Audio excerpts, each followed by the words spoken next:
Welcome back! This is part 2 of a 3-part floor plan series. In this video, we'll be adding windows, doors, and furnishings to the house that we did in part 1. I'm Dude Blender, and let's jump right in. Let's begin with the doors. We'll use a free add-on called Archimesh. It comes with Blender, so go to Edit, Preferences, Add-ons, and search here for Archimesh. Click here if it's not enabled and close this. Make sure that you're in object mode and press N to show the side panel if it's not visible, and you'll see this Create tab. If we click on it, you'll see Archimesh here, that's where it lives. If we expand it, you'll see all of the stuff that we can use. What I like to use here are the doors and the rail windows, which double as sliding doors. Alright, let's add the doors first. I'm going to hide the floor and the background. Now, whenever you click on any of the buttons, that object will appear on the 3D cursor. So make sure that it's actually sitting on the ground plane and that it's not too far away from the house so that you won't be needing to zoom out and get the object to bring it in. I'm gonna shift right click here to bring the 3D cursor closer to the house, and you'll see that it's floating and it's something that we don't want. So we can go here to view. If this is not expanded, just click on it, 3D cursor, and we have the information of the cursor here. We can just change the Z to 0. That way we make sure that it's on the ground plane. You could also just move the cursor to the origin by pressing Shift S, which gives you this menu, and all of these 4 items move the cursor. So we can move the cursor to world origin, and you'll see that X, Y, and Z are all 0 now. Alright, let's go back to Create, Archimesh, and add our first door. Depending on your preference, you might want to do this in wireframe mode. So Z to bring up this menu, and you can go here to wireframe. Also note that in these menus, it's faster if you just press and hold the button, in this case Z. Now move the mouse and highlight whatever option you want, and then just release the Z button. That way you don't actually need to click the mouse. It's a tiny thing, but we do this hundreds of times, so it adds up. And if you don't remember the shortcut Z, you always have these buttons visible to change the shading mode. Alright, let's click on door. And now, as mentioned, the door appears on the 3D cursor. Also, a new panel appears here with the door properties. And note that the properties of the door only appear if you have the frame of the door selected. If you select anything else, it disappears. Here you can change the dimensions of the door, the rotation, the open side, right, left, or both, and the model of the door and the handle. You can also see in the outliner that it actually creates a door group with an empty as the parent. If you expand it, you'll see a CTRL baseboard, which is useless for us, a CTRL hole, which we'll use later on to carve out the hole in the walls for the door to be, and the door frame, which itself has the handles parented to it. You can actually select the door. I'm gonna go to solid mode and rotate the door with R to open it, and this is useful to show in our floor plan the direction to where the door opens. Another thing is that with the door selected, if we go to the item tab, you'll see that the rotation X and Y are locked, so you can only rotate it in Z. So you don't need to worry that the door will rotate in a weird way. Okay, this door is gonna be our main entrance, so I'm gonna go back here. I'll change the model to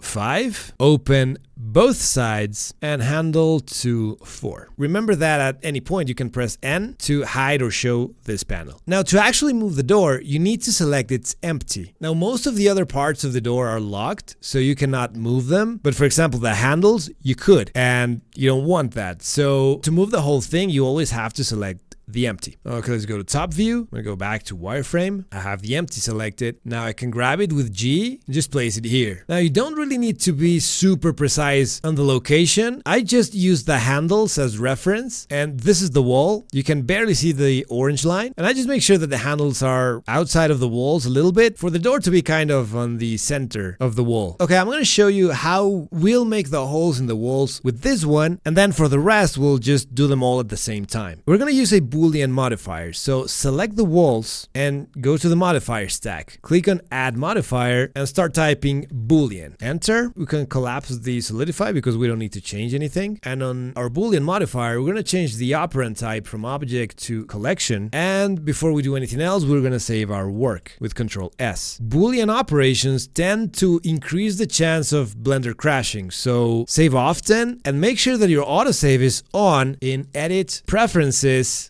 Save and Load, Autosave. 2 minutes should be good enough. And if or when Blender crashes, you'll be able to find temporary save files on your temp folder, which you can access by pressing Window R and typing %temp enter. Then you would just search for the name of your file, in this case FP tut, and then it would open the most recent file. You can also change the folder to where the autosave files are stored in file paths, temporary files. Now back to our modifier. The idea is that any objects that are in this collection that we will create in a second will be subtracted from the wall's geometry. Make sure the difference is selected here. Now select the CTRL hole of this door, and if I move it, you'll see that it's a box shape, which is perfect to be used as a Boolean cutter. The more complex the geometry of the cutter, the higher the chance that we're gonna crash Blender. So this is actually the best geometry that we can use. Press M, and we're gonna create a new collection. Call it cutters. Now select the walls again, and in the Boolean modifier, click on collection and select cutters. And now there's a hole in the walls for the door. We don't need to do this one by one, so let's just add the rest of the doors. We need 2 more doors. Let's add a new one, select the empty,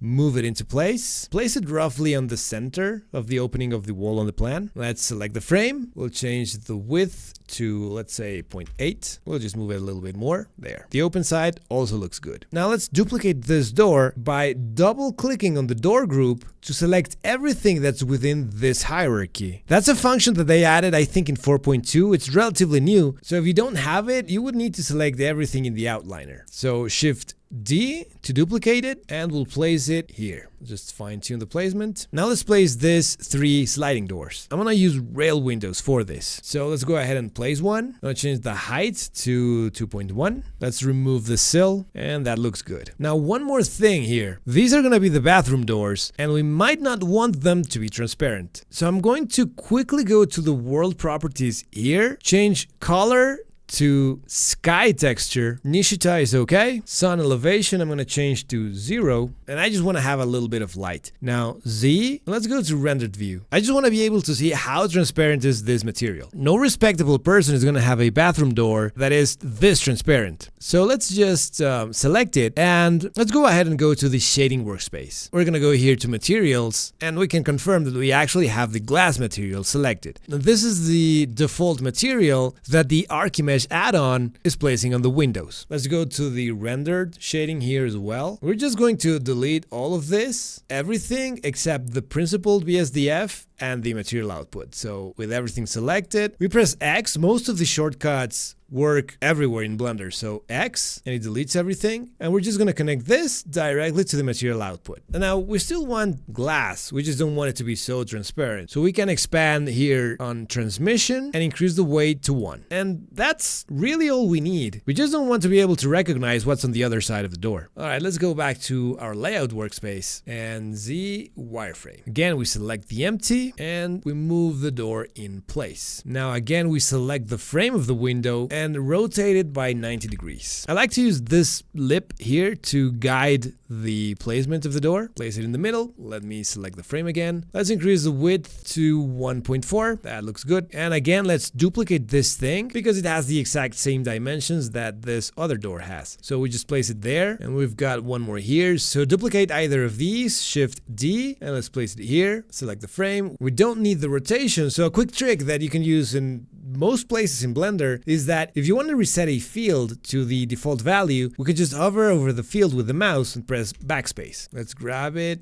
and place it here. And this one seems to be a little wider, so 1.5. Let's do 1.6. Now all of the doors are in place. I'm gonna go to solid view. And now to make all of the holes at once, go to select pattern. The asterisk is a wildcard. And now we want to select every object that has the word hole in its name. So we can just type asterisk, hole, asterisk, enter, and everything is selected. Now one thing that's important here, if before doing that you have already something else selected, and then you go select pattern and do that, you'll add all of those objects to the previous selection. So make sure that before doing that, you have nothing selected. You might move objects that you didn't want to the cutters collection. And if you don't notice that you did that, it might cause trouble later that you will have no idea why that happened. So what I do is select everything with A, then deselect everything with AA, and then I do the select pattern. Now enter, and the idea is that I only have all of the CTRL holes selected. Now we press M to move to collection, move all of them to cutters at the same time. Okay, you still want to rotate and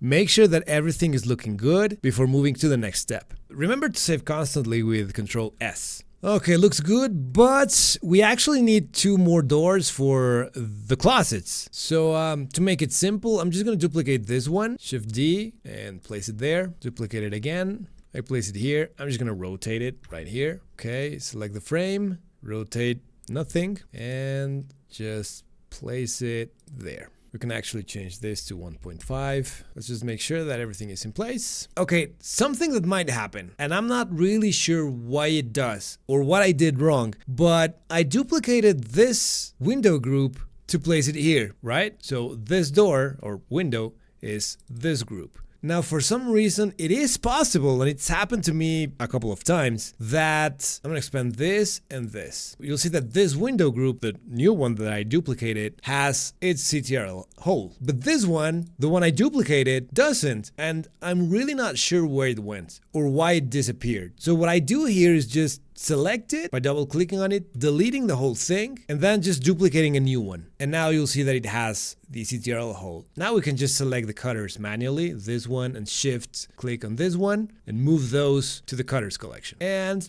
that looks good. Okay, windows is a similar thing, but we want to create them at some height, not on the floor. So open the side panel, go to view, and change the 3D cursor location Z to whatever height you want. I'm just going to type 1 meter. That's where the new windows will be placed. Now let's go back here to Archimesh and click on rail window. You also have panel windows. I don't like them, so I always use rail windows. All right, top view, wireframe, select this, select the empty. Now sometimes, because the floor plan is underneath, it's difficult to select the empties. You need to be very precise on your click. So this is a nice trick that you can use. We can make any object unselectable, and that way you won't be able to select it in the 3D viewport, but you will be able to select it in the outliner. Now to do that, we need to show that function. You go here to the filters and enable this, which is the selectable. Now you'll see it here. So whatever object we want to make unselectable, like our floor plan, we just click on the icon, and now we cannot select the floor plan. So it will be easier to select the empties. All right, we have it selected.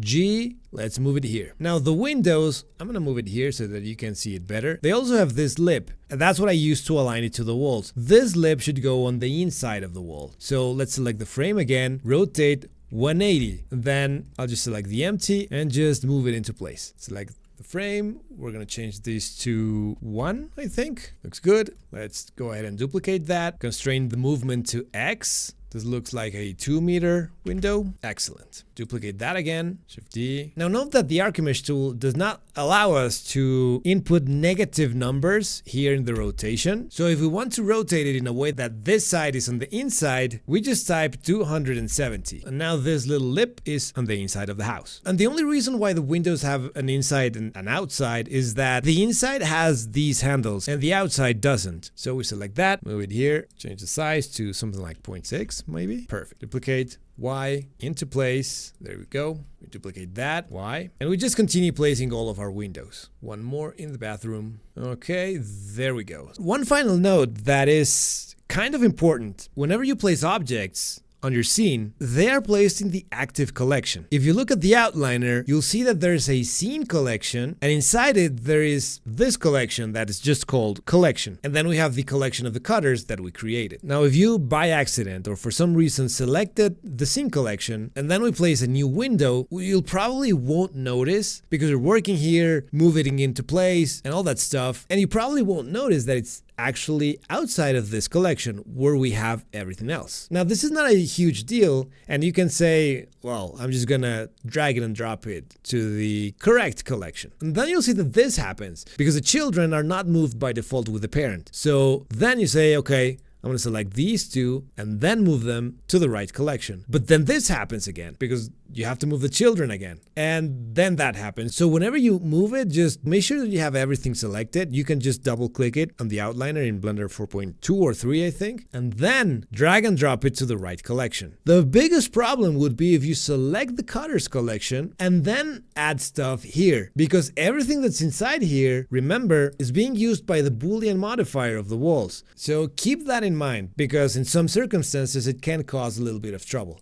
Let's delete that. So again, make sure that you have nothing selected, select pattern and move those to cutters. And now let's make sure that all of our windows and doors are working properly. Okay, I think it looks good. Control S, remember to always save. Now, if at this point there's something that's not working, there are a few things that might have happened, but the two most common are some cutter got lost. So make sure that every door and every window has a cutter. If that is the case, then the next thing that you might want to check is expand the cutters collection and make sure that everything inside this collection is a control hole. If there's anything else in this collection, move it out. Now let's furnish the house, which is actually quite fun. So we need to get the furniture models, which you have a few ways to get. Of course, you can model them yourself, which I definitely don't recommend. It will take you a while. The second one is getting individual assets from BlenderKit, Fab, TurboSquid, BlendSwap, CG Trader, or any other marketplace, or Polygon, which sells proprietary assets that are extremely high quality, which you would expect from a company owned by Andrew Price, the Blender guru. In all of these sites, there are free and paid assets. Well, except BlendSwap, because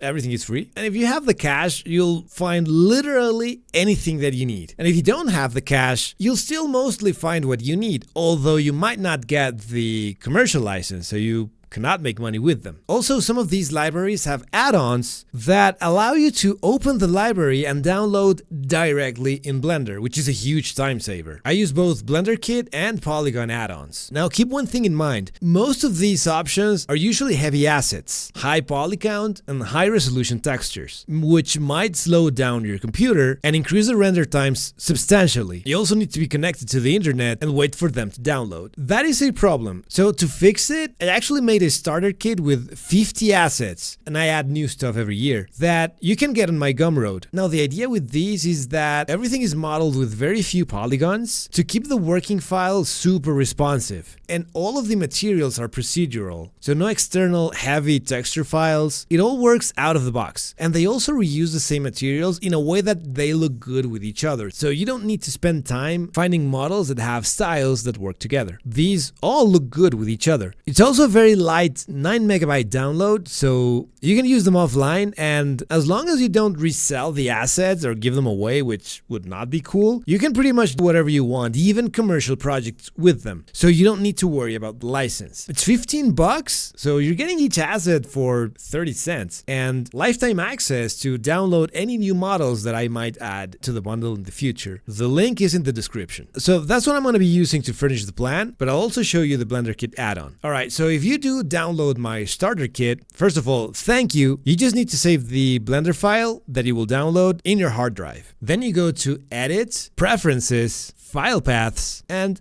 Asset Libraries. I have it here, so I'm just going to show you how you would do it. You click on the Add Asset Library button, and then you just select the folder where the file is. So mine is here in StarterKit, Add Asset Library. By default, it takes the name of the folder, but you can just rename it to whatever you want. I'm going to leave it as StarterKit.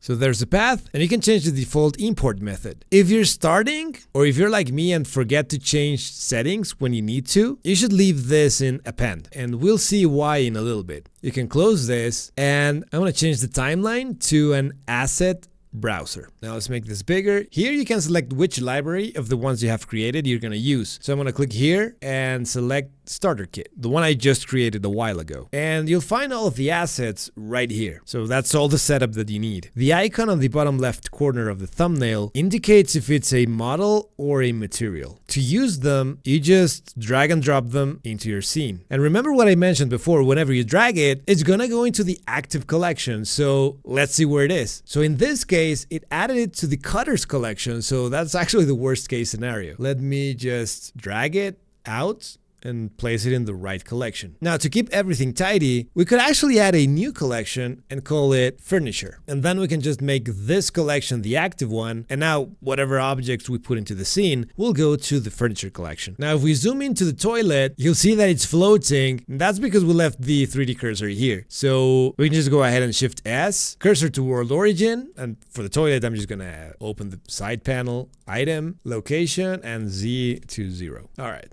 Now I'm going to turn on the statistics overlay so that we can see the amount of geometry that this has. And we can see that this toilet has less than 500 faces. And the reason for that is that it uses a subdivision modifier. So in the viewport, you don't have the subdivisions, you'll only have them in the render. So the idea is that the file that you work with uses as little geometry as possible so that you can work faster. And once you render, it will look good. So the modifier on this model is turned off by default. Let's turn it on here. I'm going to increase this to 3 so that you can see how it will look in the render. So in the render it looks good, but now we can see that the number of faces is very high. That's why we turn it off in the viewport, because we don't need this level of detail. Now let me enable BlenderKit. Let's go to Preferences, Add-ons, BlenderKit. Online Asset Library. Okay, we enable that and close it. You'll see that we have it here. In the same way, we can search for, let's say, toilet, and we've got a bunch of models. The ones that have a lock are for the paid version. You need to subscribe to be able to use them. And the subscription, I think it's like $5 a month. It's not expensive. But you can filter here, free first. And now we got a bunch of toilets. So let me just drag and drop any toilet, and you'll see that it downloads it here. Close this. And now if I select this toilet, you'll see that it has a huge number of faces. And that's only this part of the toilet. The lid has a bunch more faces, and again it has an empty, so you need to grab the empty to be able to move the toilet. I want to delete this, I don't need it for now. So let's do this to show you how fast it is using this kit. So let's begin with the bedroom. We can click on this search box and just type bed, got it here, drag it, drop it, and place it. Then let's add a couple of nightstands, that's it, drag it here, and drag it here. Okay, and that looks good. And now you'll see here, this is actually another reason why I prefer mine. I deleted the toilet that I got from BlenderKit, but I didn't delete the collection. So just make sure that when you delete something, you delete everything. And I placed the bed and the nightstands inside that collection. So yeah, make sure that you don't leave stuff behind. I can just delete the collection. And you should note that deleting the collection doesn't delete the objects that are inside that collection. Okay, so now we have the active collection. So let's continue. Now, well, the closet's built in, so we don't need to add one. Let's go to the bathroom, or let's furnish the bathroom. Toilet, we move that in here, move it there. Let's add a tub. There you go. Rotate 90. And note that the models that are on the starter kit have real life dimensions. So for example, the toilet, you might not want to scale it down because then that will not be realistic. But tubs have different sizes. So this one you can, no problem, scale it up a little bit or down, and that's okay. Sink, let's drag and drop that here. Rotate 180. And now another cool thing about using assets that are low poly, for example, in this case, where we need to fill this space, we can edit these models very easily. So if we tap into edit mode, I'm going to select the faucet with L, the actual sink, and this part. I'm gonna hide it with H, go to top view, X-ray mode. I want to select vertices. So 1, I'm gonna grab all of these, GX, all of these, GX, all of those, GY, like there, and that GY there. We unhide with Alt H, and we select this, and we just place it, you know, wherever we want, maybe just there. Tab, and there we have it. So the idea is you want to be as fast and productive as possible when doing this. Let's add dryer, bring it in, and washing machine. Let's bring that in too. Okay, rotate 90 minus, place it here, same thing, and there you go. All right, fridge. If you search for refrigerator, you won't find it. I named it fridge. Okay, in, okay, place it here. Stove, in, and sink. We have kitchen sink L for large and S for small. This one is large, so that, and we rotate it.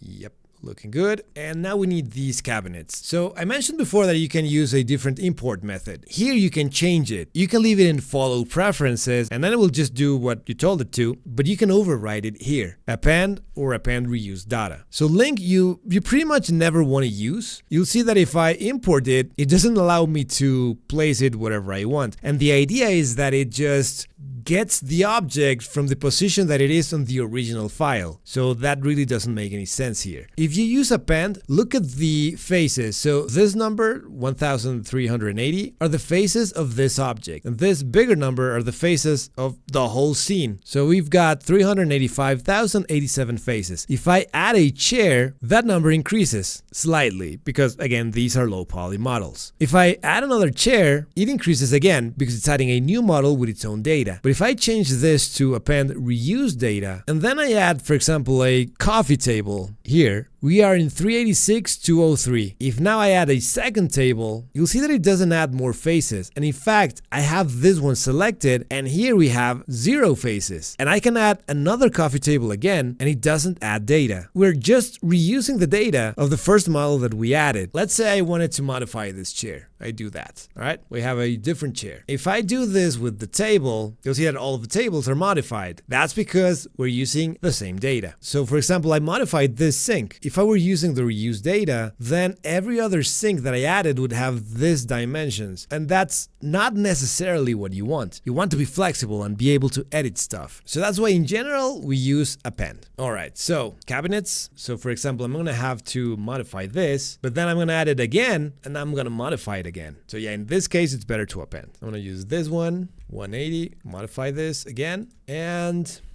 one more. So we have the island. And finally, the living room. I named the sofas couches. So let's add this. I'm going to add probably an individual one, something like that. Yeah, maybe that's enough. Maybe a coffee table here. And let's add a console. Place it here. And a TV on top of the console. Okay, looking good. Save your work, and we are done with this part. So let me give it a quick render to see how it looks. It's looking great. We are well on our way. We just need to add the floor and wall materials and light the scene to make our final render. And we're gonna do that in the next and final part. I'll see you there.